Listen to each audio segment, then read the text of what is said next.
స్వసుర గృహం స్వర్గతుల్యం నరాణం యది భవతు వివేకీ పంచమం షడ్డినం వా దది మధుర ఘృతలోపేన మాసమేకం వసంతి తదుపరి దినమేకం పాదరక్ష ప్రయోగ.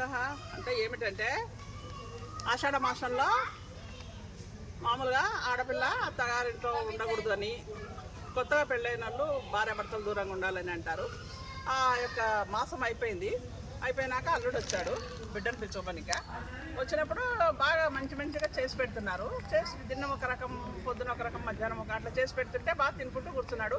ఎన్నాళ్ళైనా పోకుండా ఉన్నాడు. ఎక్కడని ఖర్చులు, కొత్త పెళ్లి కొడుకు అంటే ఎన్నాళ్ళు ఖర్చు పెడతారు. అప్పుడు ఆ కొత్తగా పెళ్ళైన అల్లుడు అత్తగారింటికి వస్తే వాళ్ళు పెట్టే విందులకు వినోదాలకు ఉబ్బి తబ్బిపోయిపోయినాడట. తబ్బిపోయిపోయి స్నానాల గది మీద గోడపైన రాస్తారట, ఆహా స్వసుర గృహం స్వర్గతుల్యం నరాణం, అత్తవారిల్లు స్వర్గంతో సమానంగా ఉంది అని రాసినాడు.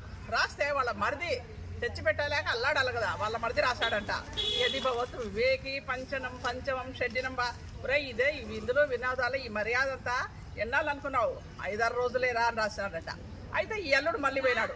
దది మధుర ఘృతలోపేనం మాసమేకం వసంతి, మీరు ఇట్లా పాలు, పెరుగు, వెన్న ఇవన్నీ పెడుతున్నారు, 1 నెల ఉంటాలి అని మళ్ళీ 3వ పాదం రాశాడంట.